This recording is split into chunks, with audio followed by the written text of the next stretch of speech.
మన పల్లె దగ్గరనే మొదలుపెట్టాం. అది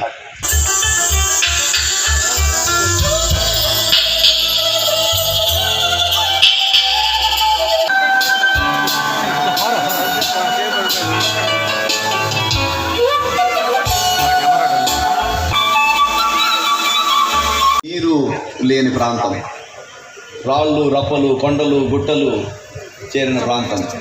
ఈ ప్రాంతంలో 100% ప్రజలు అంటే మనమంతా రైతు కుటుంబాలకు చెందిన వాళ్ళం. మన జీవనాధారం పొలంలోకి వెళ్ళడం, నాగలి పట్టడం, దున్నడం, పంటలు పెట్టడం, ఆ విధంగా మన జీవనం సాగిస్తూ ఉన్నాం. ఇప్పుడే కాదు, ఎన్నో కాలాలుగా సాగిస్తూ ఉన్నాం. నీరు లేని ప్రాంతంలో మనం పంటలు పండించాలంటే ఎంత కష్టం అనేది మనందరికీ తెలుసు. మనము దాదాపు 500 నుంచి 1000 అడుగులు బోరు వేస్తే కానీ మనకు నీళ్లు రావు. అట్లాంటి పరిస్థితి.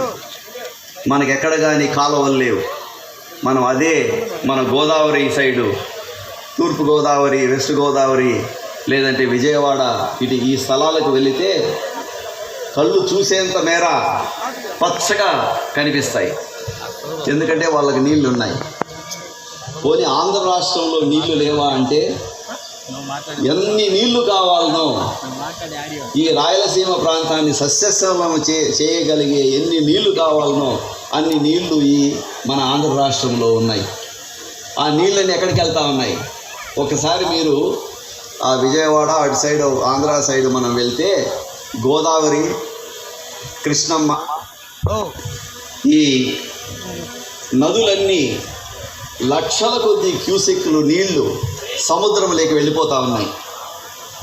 ప్రతి సంవత్సరం, ప్రతి వర్షాకాలంలో ఈ రాయలసీమకు ఇంకా మిగిల్చిన నీరు, అంత నీరు అక్కడ ఉంది.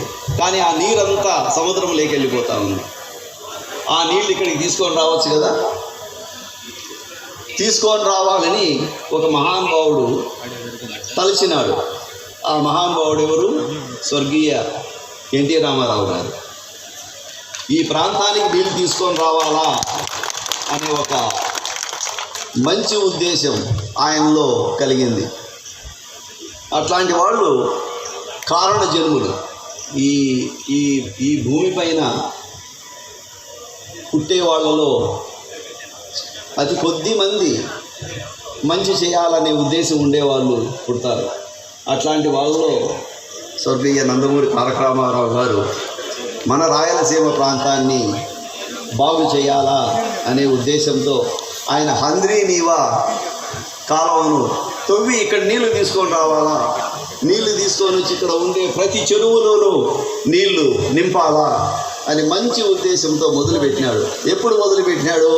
1983వ సంవత్సరంలో మొదలుపెట్టినాడు. ఇప్పుడేంటి 2024 అంటే ఏమి? 40 ఏళ్ళు గడిచిపోయినాయి. 40 ఏళ్ళు గడిచిపోయినా కూడా ఎన్నో ప్రభుత్వాలు వచ్చినాయి, పోయినాయి.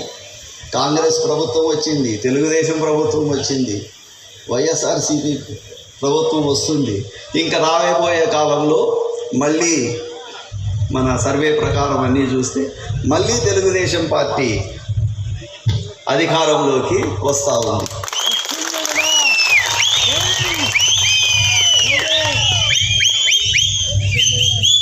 మరి ఈ తరుణంలో ఇన్ని ప్రభుత్వాలు మారినాయి, ఇంతమంది లీడర్లు వచ్చినారు, ఇంతమంది ఎమ్మెల్యేలు వచ్చినారు, ఇంతమంది ఎంపీలు వచ్చినారు.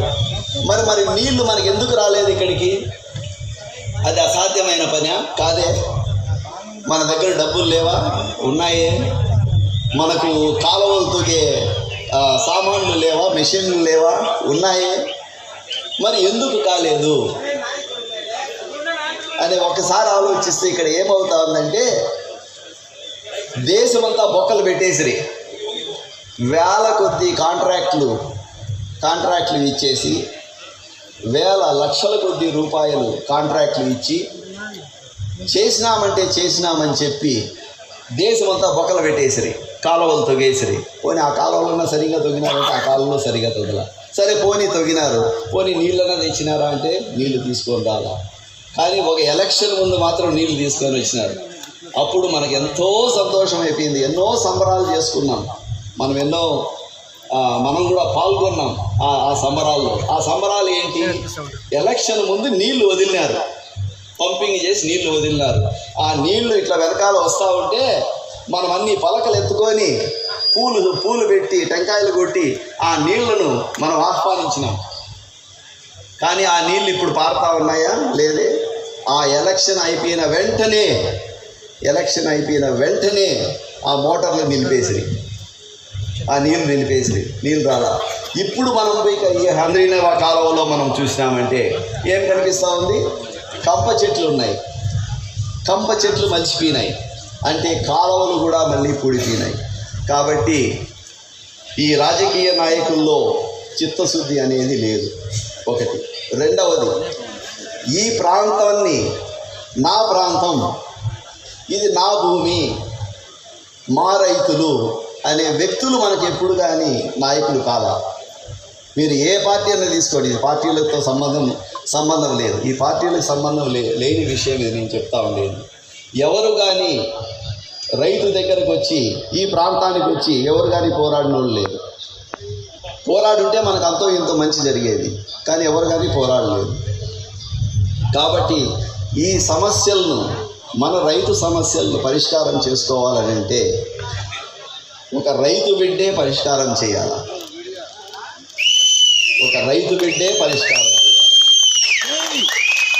ఎవరో పరిష్కారం చేయరు. మన సమస్యలను ఎవరో వస్తారు, ఏదో చేస్తారు.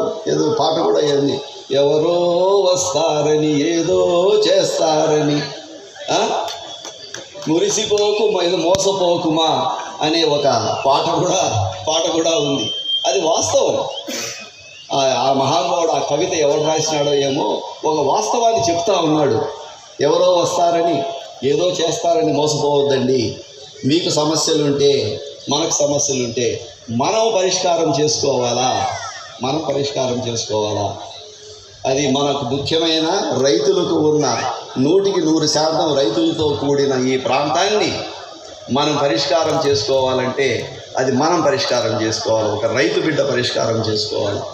బిల్డింగ్ కాంట్రాక్టర్లు, లేదంటే మైనింగ్ మాఫియా చేసేవాళ్ళు, లేదంటే ఇసుక తోలి దోచుకునేవాళ్ళు, లేదంటే కేసులు పెట్టి ఇబ్బంది పెట్టేవాళ్ళు, ఇట్లాంటి అరాచకాలు చేసేవాళ్ళు మాత్రం మన ప్రాంతాన్ని ఎప్పటికీ ఇంకా 50 ఎలక్షన్లు వచ్చినా కూడా ఇట్లనే ఉంటాం. ఒక ఉదాహరణ మీకు చెప్తాను. 1941, 1945 ఈ సంవత్సరాల్లో 2వ ప్రపంచ యుద్ధం జరిగింది. ఎంతోమంది లక్షల కొద్ది ప్రజలు చనిపోయినారు. ఆ 2వ ప్రపంచ యుద్ధంలో జపాన్ దేశం నేలమట్టం అయిపోయింది. అణుబాంబులు వేసినారు, ఆటం బాంబులు వేసినారు వాళ్ళ పైన. వేసినప్పుడు ఒక ఇల్లు అనేది కనిపించలా. మొత్తం నేల ఎట్లుంటుందో అట్లా నేల తయారైపోయింది. అన్ని బిల్డింగులు కానీ ఇవి కానీ చనిపోయినారు. వేల కొద్ది, లక్షల కొద్ది మనుషులు చనిపోయినారు. అట్లాంటి గడ్డు పరిస్థితుల్లో, దుర్భరమైన పరిస్థితుల్లో ఆ జపాన్ దేశం ఉంది. కానీ ఇప్పుడు చూడండి ఎంత అయింది? 45 అంటే 60 ఏళ్ళు అయింది. ఇప్పటికి 59 ఏళ్ళు అయింది. 60 ఏళ్లలో వాళ్ళు ఏ స్థితిలో ఉన్నారు? నంబర్ 1 స్థానంలో ఉన్నారు. చెప్పాలంటే ఒక 3వ స్థానంలో, 3వ 4వ స్థానంలో ఉన్నారు ప్రపంచంలోని. వాళ్ళ దగ్గరికి ఎన్నో దేశాలు మనతో కలుపుకొని, భారతదేశం కూడా వెళ్ళి మనం వాళ్ళ దగ్గరికి వెళ్ళి సహాయం అడుగుతా ఉన్నాం. మా ప్రజలు కష్టాల్లో ఉన్నారు, మాకు సహాయం చేయండి అని అంటే వాళ్ళు మంచి మనసుతో వాళ్ళు డబ్బులు మనకు పంపిస్తూ ఉన్నారు, సహాయం చేస్తూ ఉన్నారు. ఒకసారి ఆలోచించండి.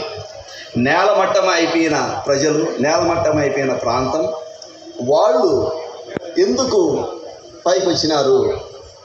వాళ్ళ భూమి మన భూమి ఒకటి కాదా? వాళ్ళకు ఉండే నీళ్లు మనకుండే నీళ్లు ఒకటి కావా? అంతా ఒకటే కదా. మరి వాళ్ళు ఎందుకు సున్నా నుంచి ఇప్పుడు అగ్రస్థాయికి చేరుకున్న వాళ్ళు మనం ఎందుకు చేరుకోవడం లేదు అని అంటే ఒక ముఖ్య కారణం ప్రభుత్వము, రాజకీయ నాయకులు. వీళ్ళే కారణం. వీళ్ళకు తోడుగా ఎవరు చేతులు కలిపినారు? ప్రభుత్వ యంత్రాంగం చేతులు కలిపింది. మన రాజ్యాంగంలో 3 భాగాలు ఉంటాయి. ప్రభుత్వాన్ని పాలించేవాడు ఒకడు, ఆ ప్రభుత్వానికి సహాయం చేసే ప్రభుత్వ యంత్రాంగం ఒకటి, తర్వాత ఒక కోర్టుల పరంగా ఇట్లా 3 విభాగాలు ఉన్నాయి. ఈ రాజకీయ వ్యవస్థలన్నీ ప్రజలకు సహాయం చేసే బదులు వీళ్ళందరూ ఒక కుమ్మక్కైపి మనకు ఇబ్బందులు పెడతా ఉన్నారు, కానీ మనల్ని పైకి తీసుకొని రావడం లేదు. నేను ఎందుకు అంటా ఉన్నాను పైకి తీసుకోవడం రాలేదని? ఇప్పుడు మన పరిస్థితే చూడండి. 76 ఏళ్ళలో మన పరిస్థితి చూడండి. మనం ఎక్కడున్నాం? ఎక్కడ వేసిన గొంగలు అక్కడే ఉన్నాం. మనమే ముందుకు సాగడం లేదే. కాబట్టి సమస్య వచ్చి ప్రభుత్వం. ఇక్కడ సమస్య ఎవరు? సమస్య ప్రభుత్వం. Government is the problem. Government వచ్చి సమస్యలను పరిష్కరించాలా. కానీ ఒక గవర్నమెంటే సమస్య అయినప్పుడు ప్రజలు దీన్ని మళ్ళీ చక్కదిద్దాల. ఆ చక్కదిద్దే తరుణం ఈ 2024వ సంవత్సరంలో వచ్చింది. మే 23వ తేదీన ఇదే తంబళ్లపల్లి నియోజకవర్గంలో ఎలక్షన్లు జరగబోతాయి. మీరందరూ ప్రతి ఒక్కరూ ఇక్కడ ఉండేవాళ్ళు టీడీపీ నుంచి వచ్చినారు. నాకు తెలుసు వైఎస్ఆర్సీపీ నుంచి ఎంతోమంది ఉన్నారు. ఇక్కడ మొగాలు చూస్తా ఉన్న కొంతమందివి వైఎస్ఆర్సీపీ నుంచి ఎంతోమంది ఇక్కడికి వచ్చినారు, ఈ సభకు వచ్చినారు.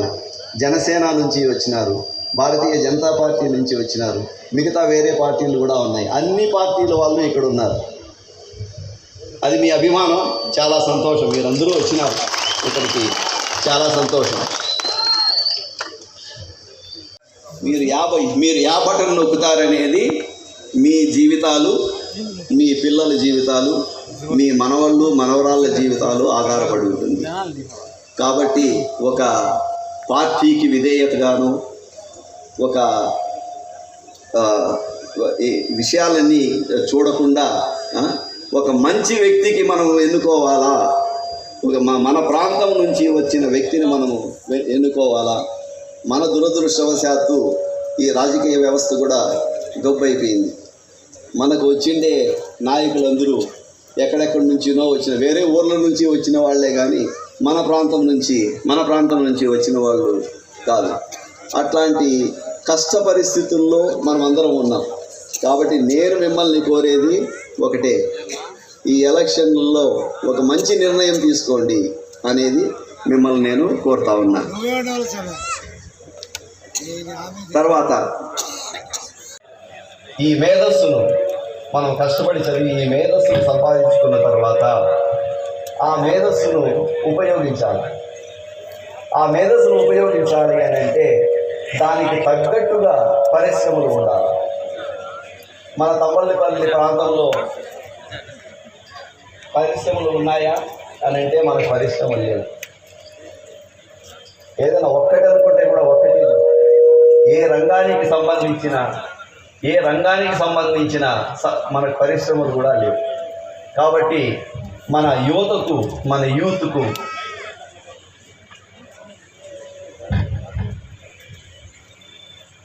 ఈ ఉన్న సమస్యలను పరిష్కరించాలి అంటే ఉద్యోగ అవకాశాలు రావాలి. దానికి తగ్గట్టు పరిశ్రమలు రావాలి. మనకు ముఖ్యంగా బెంగళూరు ఎంతో దూరంలో లేదు. ఒక 1.5 గంట 2 గంటలు ప్రయాణిస్తే మనం బార్డర్లో ఉన్నాం, కర్ణాటక బార్డర్లో ఉన్నాం. 1.5 గంట ప్రయాణిస్తే మనకు బెంగళూరు ఉంది.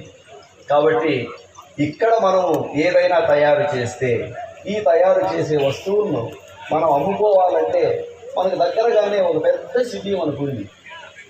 కాబట్టి ఇక్కడ పరిశ్రమలు మనం తెచ్చుకోవాలి. పరిశ్రమలు తెచ్చుకోగలిగితే మనం ఎక్కడికో పోవాల్సిన అవసరం లేదు. ఎంతోమంది ఇప్పుడు దాదాపు 130 మంది రైతులు కానివ్వండి, లేదంటే యువత కానివ్వండి, 130 మంది 30% నిరుద్యోగంతో పనులు లేక చెట్ల కింద కూర్చొని గోర్లు గిల్లుకుంటూ ఉన్నారు. అది వాస్తవం, అది వాస్తవం, అది వాస్తవం. కాబట్టి ఈ సమస్యను మనం పరిష్కరించుకోవాలా.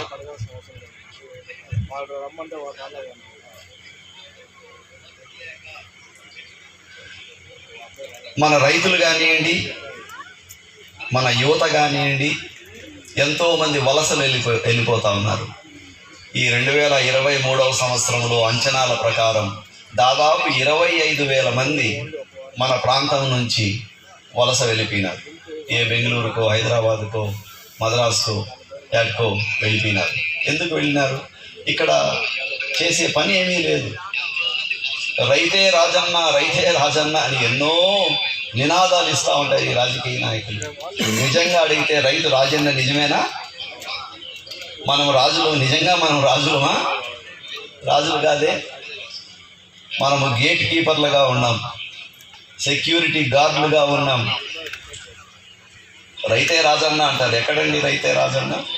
ఇప్పుడు బెంగళూరుకి పోయి ఎంతమంది లేరు? మన చిన్నాయన్లు, మన మామగారు ఎంతమంది బెంగళూరుకి పోలా? ఎంతమంది సెక్యూరిటీ గార్డులుగా పనిచేయడం లేదు? ఎందుకు? ఇక్కడ దుర్భరమైన పరిస్థితులు భరించలేక ఏదో జీవనం గడవాలా, ఏదో ఒక సంపాదించాలా, పెళ్ళాం బిడ్డలు సాకల్ల కాబట్టి ఏదో ఒక అవకాశాల కోసం తరలిపోతూ ఉన్నారు. అట్లాంటి పరిస్థితుల్లో ఉన్నాం. కాబట్టి మనము ఇక్కడ సమస్యలను మనం ఇక్కడనే పరిష్కరించుకోవాలా.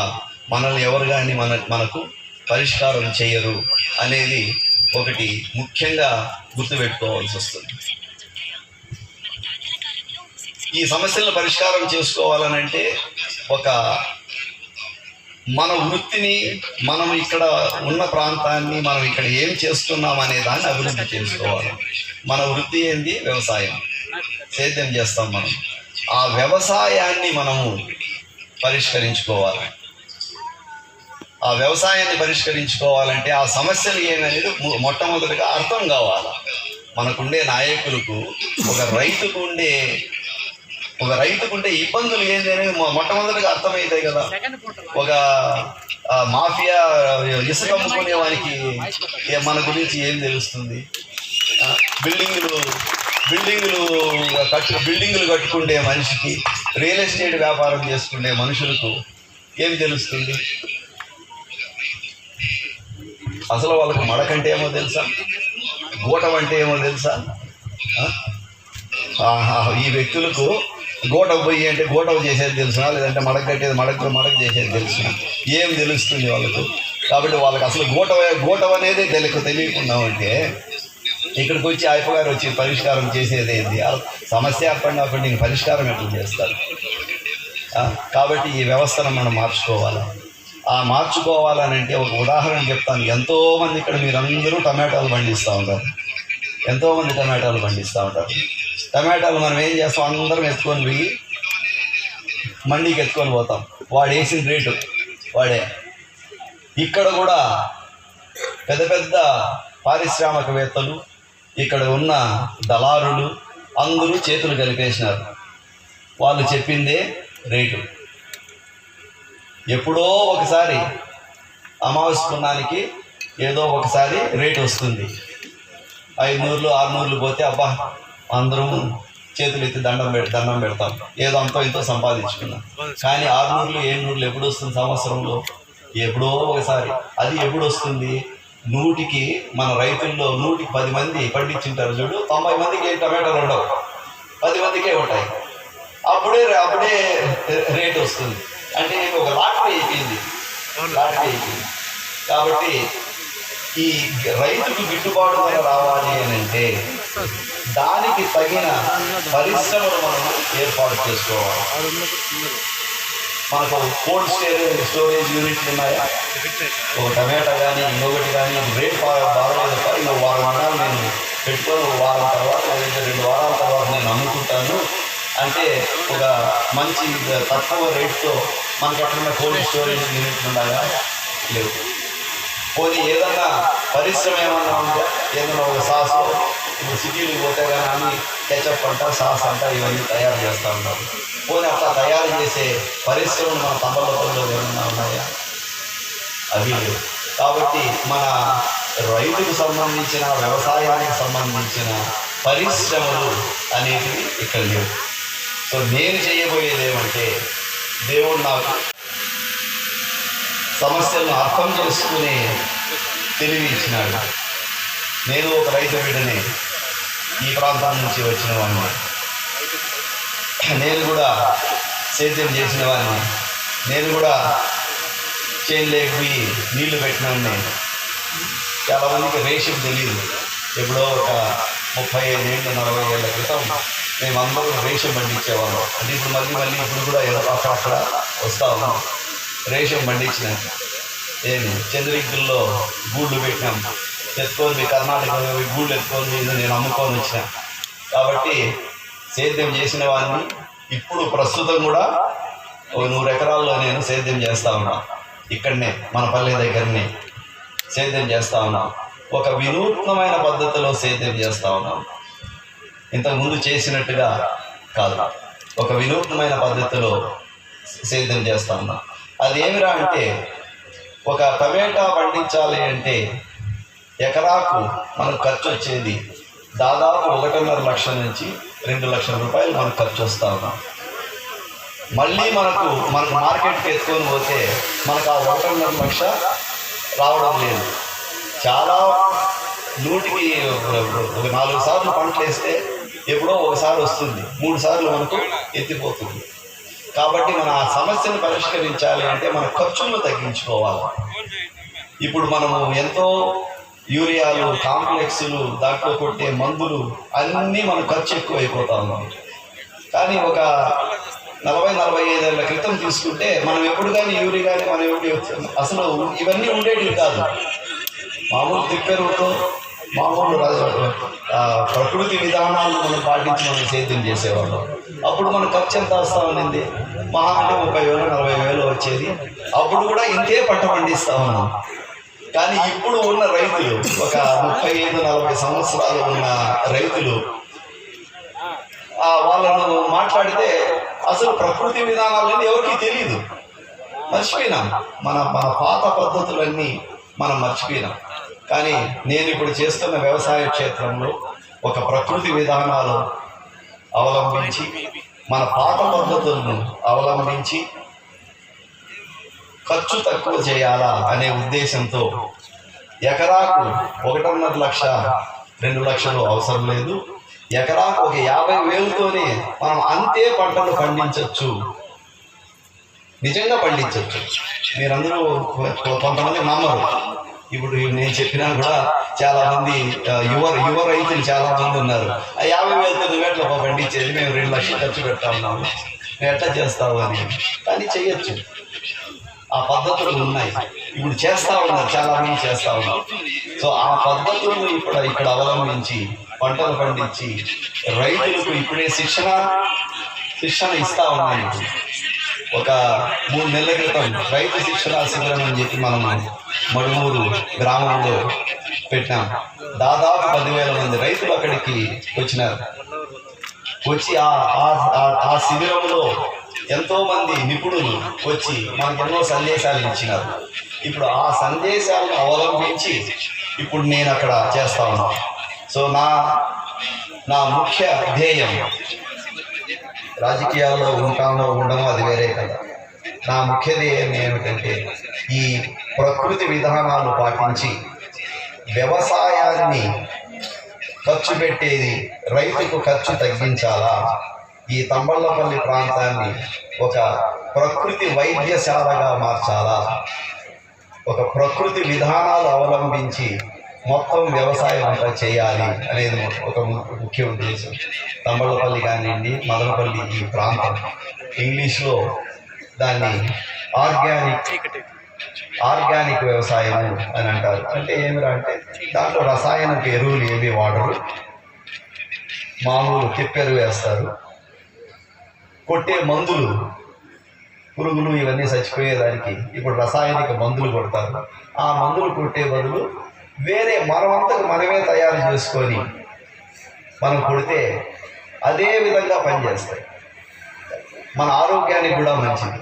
ఇప్పుడు మనం తింటా ఉంటే, ఇప్పుడు దోసకాయ మీరు అందరికీ తెలుసు, మనం దోసకాయ పండిస్తే మనకే భయం అవుతుంది, ఈ దోసకాయని ఎట్లా స్వామి తినేదని. 2 దినాలకు ఒకసారి మందు కొడతానే ఉంటాం, 2 దినాలకు ఒకసారి మందు కొట్టేది. ఆ మందు అంతా ఎక్కడికి పోతా ఉంది? ఇప్పుడు మందు కొడతా ఉంటాం, ఆకు మీద మందు కొడతాం, ఆకు మీద మందు ఎక్కడికి పోతా ఉంది? ఆకు తీసుకుంటుంది, ఆకు తీసుకొని ఎక్కడికి పంపిస్తూ ఉంది? కాయలకి పంపిస్తూ ఉంది. ఇప్పుడు అది మనం తింటా ఉన్నాం అంటే ఒక విషాన్ని మనం తింటా ఉన్నాం. మనం విషాన్ని మనం అందరం పండిస్తూ ఉండేది ఒక విష పదార్థాన్ని మనం పండిస్తూ ఉన్నాం. కానీ ఇట్లా కొత్త పద్ధతులు అవలంబించి ఖర్చులు కూడా చాలా ఎక్కువైపోయినాయి. అవి చేయాల్సిన అవసరం లేదు. ఎన్నో చాలా సింపుల్గా చేసుకోవచ్చు. ఎన్నో సులభమైన పద్ధతులతో ఈ చీడ పురుగులు ఇవన్నీ మనం నివారించవచ్చు. దానికి సాంకేతికంగా మనం ఉన్నాయి. మనం మన ఇంట్లోనే మనం తయారు చేసుకోవచ్చు. ఇప్పుడు నేను అది తయారు చేయడం ఇప్పుడు మొదలుపెట్టాను. దీన్ని ఆ పరిశ్రమకు ఇవ్వచ్చు, ఆ ప్రాంతంలో ఉన్న పరిశ్రమకు ఇవ్వచ్చు. దానివల్ల ఏమవుతుందంటే రైతుకు గిట్టుబాటు ధర. అందరూ మాట్లాడతారు రైతు గిట్టుబాటు ధర అని. ఏదో స్ట్రైక్లు వస్తూ ఉంటాయి, పేపర్లో వస్తూనే ఉంటాయి. అది పెద్ద సమస్య రైతులకు. కానీ గవర్నమెంట్ మాత్రం రైతు గిట్టుబాటు ధర అంటే యాభై చేస్తుంది. గవర్నమెంట్ దగ్గర ఏమి డబ్బులు ఆడినాయి. ఇప్పుడు అన్ని గవర్నమెంట్లు దివాలా తీసేసినాయి. ఇప్పుడు ఆంధ్రప్రదేశ్ గవర్నమెంట్ తీసుకుంటే డబ్బులు ఎక్కడున్నాయి? ఇప్పుడు రైతులకు, మన ఉద్యోగస్తులకు జీతాలు ఇవ్వాలంటే అది పడితే 15వ తేదీ పడా, 20వ తేదీ పడా. కొంతమందికి ఈ అంగన్వాడీ దీంట్లో పనిచేసే వాళ్ళకు కొంతమంది 3 నెలలు జీతాల వల్ల, అయినా 4 నెలలు ఇంకా జీతాల వల్ల. ఇప్పుడు మొన్న ఈ నెల జీతాలు ఇవ్వాలంటే డబ్బులు లేవు. ఏదో పరిగెత్తా పోయి ఏదో బ్యాంకు దగ్గరికి పోయి వాడేదో దయ ఉంచి ఏదో డబ్బులు ఇస్తాను. 1వ తేదీ పెన్షన్లు కూడా ఇలా, 1వ తేదీ పెన్షన్లు ఇలా. ఎందుకు కారణము? డబ్బులు లేవు. కానీ ఏమని చెప్పినారు? ఈ వాలంటీర్లను నిలిపేసి అందుకోసమని మేము డబ్బులు పంచలేకుండా. అది కాదు నిజం కారణం. అది కాదు, ఆడ ఖజానా ఖాళీ అయిపోయింది, డబ్బులు లేవు. మళ్ళీ బ్యాంకులోకి పోయి అప్పు అడిగితే అప్పు ఇచ్చిరి 3,500 కోట్లు వాళ్ళు డబ్బులు ఇచ్చిరి. డబ్బులు ఇస్తే అప్పటికప్పుడు ఏదో పంచడం జరిగింది. కాబట్టి గవర్నమెంట్ రైతుకు గిట్టుబాటు ధర రావాలి అని అంటే కొన్ని సమస్యలు మనంతకు మనం పరిష్కారం చేసుకోవాలి. ఇక్కడ పరిష్కారం చేసుకోవాలి. గవర్నమెంట్ సహాయం మనకు అవసరమే, కానీ మనం ఆ సమస్యలను మనం కూడా పరిష్కారం చేసుకోవాలి. పరిష్కారం చేసుకోవాలంటే ఇది మహా పెద్ద క్లిష్టమైన సమస్యలు కూడా కాదు. మనం పండించే పంటలు ఏంటివి అనేది మనం ముఖ్యంగా అర్థం చేసుకోవాలి. మనం అందరూ టమాటా అందరూ టమాటాకి పోతా ఉన్నాం. అది లాటరీ అనేది కూడా అనుకున్నాం. కానీ ఎన్నో పంటలు వెరైటీ ఉన్నాయి. ఇప్పుడు కొంచెం తెలివైన రైతులు, నాకు తెలిసిన రైతే 12 ఎకరాలు కాకరకాయ వేసినాడు. వాడిని అడిగితే, ఏం నువ్వు 12 ఎకరాలు వేసినావు, ఏం నీ ధైర్యము అని అంటే, అలా 25 నుంచి 35 రూపాయలు ఇప్పుడు కేజీ అట్లా వస్తూ ఉంది. 15 రూపాయల కంటే ఎప్పుడు కానీ తగ్గదు. కేజీ 15 రూపాయల కంటే ఎప్పుడు కానీ తగ్గదు అని అంటాడు. అంటే మేము 30 కేజీలు డబ్బా కదా మనం ఎత్తుకొని పోయేది టమాటాలు. 30 కేజీలు డబ్బా, 15 కేజీల డబ్బా. కర్ణాటకకి ఎత్తుకొని పోతే 15 కేజీలు, మన మదనపల్లికి ఎత్తుకొని పోతే 30 కేజీల డబ్బా. కానీ 30 కేజీల డబ్బా ఎంత? 15 రూపాయలు. నీచానికి నీచమంటే 15 రూపాయలు వస్తే 150 రూపాయలు వస్తా ఉన్నాం. 150 రూపాయలు వస్తే సంతోషం కాదా మనకు? కాబట్టి కొంచెము మనం ఆలోచించి మనం ఏ పంటలు వేస్తూ ఉంటాం అనేది ఆలోచించాలి. ఒకటి. రెండవది, ఇప్పుడు ప్రపంచం అంతా ఆరోగ్యం అని ఆలోచిస్తూ ఉన్నాం. ఎందుకంటే ఈ విషపూరిత పదార్థాలు, విషంతో కూడిన తిండి ఎక్కువైపోయింది. ఇప్పుడు అన్ని ప్యాకెట్లు, ప్లాస్టిక్ ప్యాకెట్లు, నీకు పిండి కావాలన్నా ఇంకోటి కావాలి, అన్ని ప్యాకెట్లు. ఆయిల్, నూనె అంటారు, ప్యాకెట్లో ఇస్తారు. అది నిజంగా దాంట్లో ఏం నూనె ఉందో, దాంట్లో డీజిల్ ఉందో, ఇంకొకటి ఉందో, ఎవరికి తెలియదు. అన్ని విషపూరితం. కాబట్టి ప్రపంచంలో కొంచెం తెలివైన వాళ్ళు, ఇప్పుడు చదువుకున్న వాళ్ళు, చాలామంది చదువుకున్న వాళ్ళు ఉంటారు, ఆరోగ్యం పైన ఎక్కువ దృష్టి పెట్టినారు. ఇప్పుడు ఆరోగ్యం పైన ఎక్కువ దృష్టి పెట్టి మనము తినే తిండిని మనము కొంచెం జాగ్రత్తగా ఆలోచించి మనం తినాలా అనేది. ఎంతోమంది ఇప్పుడు కొర్రలు తింటూ ఉంటారు. ఇప్పుడు కొర్రలు అంటే చాలామంది తెలియదు కూడా తెలియదు, చాలామంది రైతులకు. కాబట్టి మనం పండించే పంటలు మనం మార్చుకోవాలి. మనం మార్చుకొని మనం పెట్టుకున్న ఈ పరిశ్రమల్లో మనమే పెట్టుకుందాం. దానికి నేను సహాయపడతా, నేను ముందుంటా. ఒకటి మనం చేసుకుంటే కానీ మనకి గిట్టుబాటు ధర అనేది తప్పకుండా గిట్టుబాటు ధర వస్తుంది, రాకుండా ఎక్కడికి ఒకటి. ఈ పరిణామాల్లో మనకు ఇప్పుడు అనుకున్నట్లుగా మే 23వ తేదీ ఎలక్షన్స్ రాబోతా ఉన్నాయి. ఎంతోమంది నాయకులు మేము అంటూ ముందుకు వస్తూ ఉన్నారు. ఒకరోజు మనకేదో ఇప్పుడు టీడీపీ అన్నారు, వైఎస్ఆర్సీపీ అన్నారు, లేదు ఇప్పుడు కాదు ఏందో బీజేపీ అని అంటూ ఉన్నారు. ఎవరికి తెలియని వ్యక్తులు ఇప్పుడు తమ్మలపల్లి దీంట్లో వచ్చి కూర్చొని అభ్యర్థులుగా నిలబడతా ఉన్నారు. ముక్కు మొహము తెలియని వ్యక్తులు, అది ఎవరో కూడా తెలియదు. అట్లాంటి వ్యక్తులు ఇక్కడికి వచ్చి మేము నిలబడతామంటే వాళ్ళు నిలబడేది ఏంది, వాళ్ళు చేసేది ఏంది? వాళ్ళు గెలుస్తారు, అవును, గెలిచి కుర్చీలో కూర్చుంటారు. ఏం చేస్తారనుకుంటా ఉంటారు మీరు? వాళ్ళు ఒకవేళ మీరు పార్టీని రక్తం పోసుకుంటారు. నేను రక్తం పోస్తే నాకు నీలం రంగు రక్తం వస్తుంది ఒకడంటాడు. నేను నా చెయ్యి పోసుకుంటే పసుపు రంగు రక్తం వస్తుందని ఒకడంటాడు. ఇంకొకడు పోసుకుంటే నాకు కాషాయం రంగు రక్తం వస్తుందని ఇంకొకడు అంటాడు. ఎన్ని రక్తాలు, రక్తం ఎర్ర రక్తమే చివరికి. ఈ రంగులేమీ లేవు.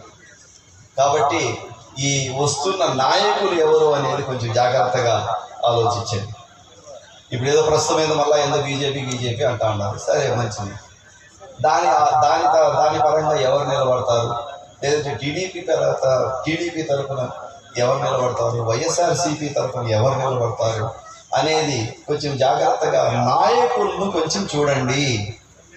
ఒక పార్టీనే ముఖ్యం కాదు, పార్టీ సిద్ధాంతాలు ముఖ్యమే, పార్టీ సిద్ధాంతాలు కూడా ముఖ్యమే. పార్టీ సిద్ధాంతాలను చూస్తూ ఆ అభ్యర్థులను కూడా దయచేసి చూడండి అనేది నా విన్నపం.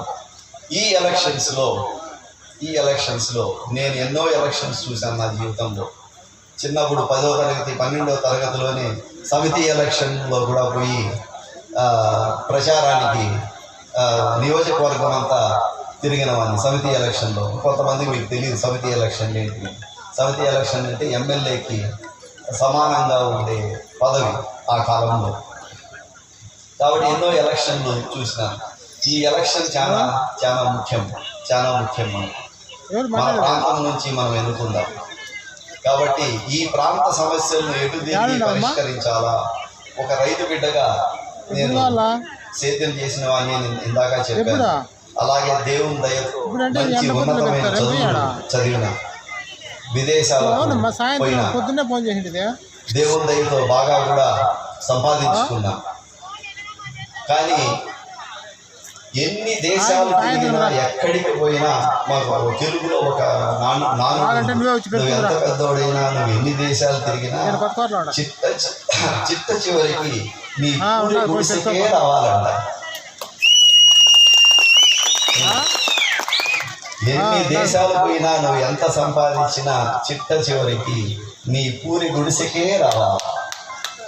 కాబట్టి ఆ విధంగా నేను ఎన్నో దేశాలు తిరిగినాను. ఈ ప్రపంచంలో ఎన్నో ఒక చిన్న స్థాయి నుంచి పెద్ద స్థాయి వరకు ఎన్నో పదవులు అనుభవించాను. ప్రెసిడెంట్లతో కూర్చున్నా, ప్రైమ్ మినిస్టర్లతో కూర్చున్నా. కానీ చివరికి మళ్ళీ తంబలపల్లికే మనం రావాలి, తప్పదు. మన ఊరికి మనం రావాలి, తప్పదు. ఎవరికైనా కూడా, అది ఎవరికైనా కానివ్వండి, చిట్ట చివరికి రావాల్సిందే, అది తప్పదు. కాబట్టి ఈ ప్రాంతానికి మళ్ళీ నేను తిరిగి వచ్చిన. నేను వచ్చింది ఇప్పుడు ఏమైనా సంపాదించుకోవాలని ఏమైనా వచ్చినానా? లేదే. దేవుడు నాకు కానీ నా కుటుంబానికి కానీ దేవుడు ప్రసాదించినాడు, కరుణించినాడు. కష్టపడిన సంపాదించిన, ఎవరిని మోసం చేయలా, ఏ కాంట్రాక్టు చేసి దగా చేయలా, కష్టపడి ప్రతి ఒక్క రూపాయి కష్టపడి మేము సంపాదించినాం. ఇప్పుడు ఆ సంపాదనతో నేను ఇప్పుడు జీవితం కాలు మీద కాలు వేసుకొని కూర్చుంటే, ఒక ఏసీ రూమ్లో కూర్చుంటే నా జీవితం గడిచిపోతుంది. ఇప్పుడు దాదాపు మనం బయట 40 డిగ్రీలు దాకా ఉంది ఎండ.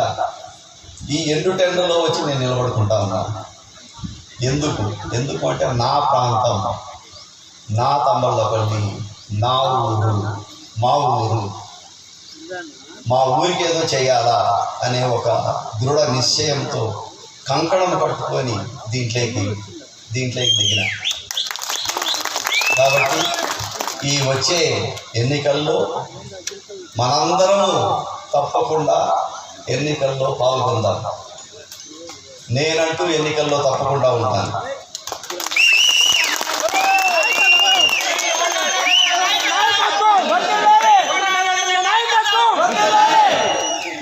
ఈ ఎలక్షన్లో తప్పకుండా నేనంటూ నిలబడిపోతా ఉన్నాను. అది ఏ పార్టీ,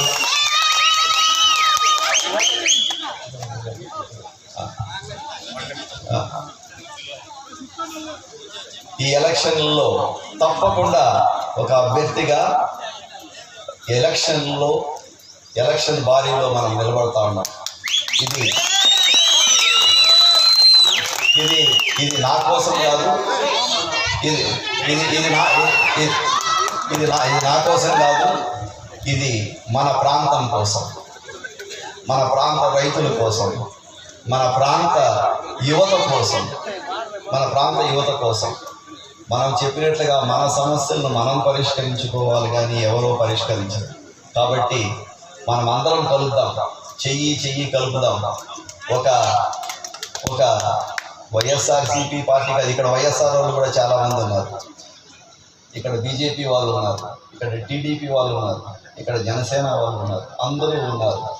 ఒక్కసారి కొంచెం జాగ్రత్తగా ఆలోచించండి. మిమ్మల్ని లోపరుచుకోవడానికి 5,000 నుంచి 10,000 నుంచి 1,00,000 నుంచి 50,000 నుంచి 5 లక్షల నుంచి 10 లక్షల నుంచి 25 కావాల్సింది 50 లక్షలు ఇచ్చేదానికి రెడీగా ఉన్నారు. ఎంతో అక్రమంగా సంపాదించిన డబ్బుతో 50 కోట్లు కాదు కదా, 100 కోట్లు ఖర్చు పెట్టి మిమ్మల్ని ఇక్కడ ఉండే వాళ్ళందరినీ కొనడానికి సిద్ధంగా ఉన్నారు. ప్రతి ఒక్కరికి ఒక విలువ అంటూ ఉంటుందంటారు. మిమ్మల్ని అందరినీ కొనడానికి చాలా సిద్ధంగా ఉన్నారు.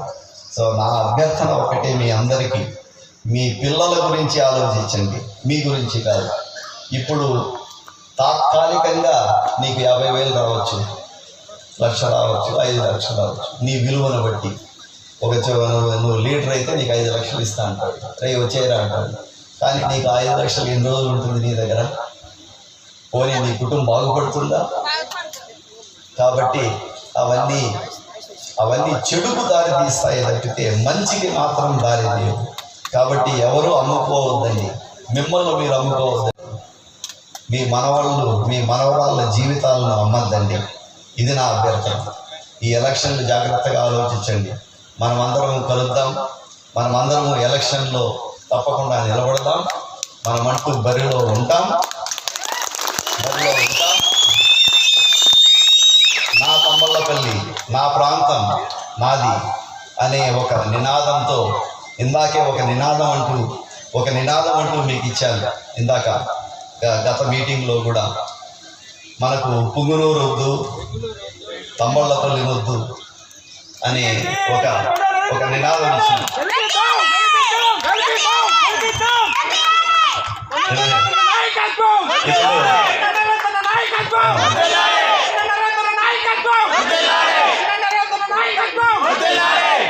ఇప్పుడు నేను చెప్తా ఉంటే ఎంతో దీర్ఘంగా ఆలోచించి చెప్తా ఉండే విషయం, ఎలక్షన్లో నిలబడాలంటే అంత సులభమైన పని కాదు, ఎంతో కష్టంతో కూడుకున్న పని, ఎంతో ప్రలోభాలకు, ఎన్నో కష్టాలకు గురి చేస్తారు. నేను చెప్పేది ఒకటే, మన ఊర్లోకి వచ్చి మనల్ని గెద్దించేవాడెవడు? మన ఊరికి వచ్చి మనల్ని శాసించేవాడెవడు?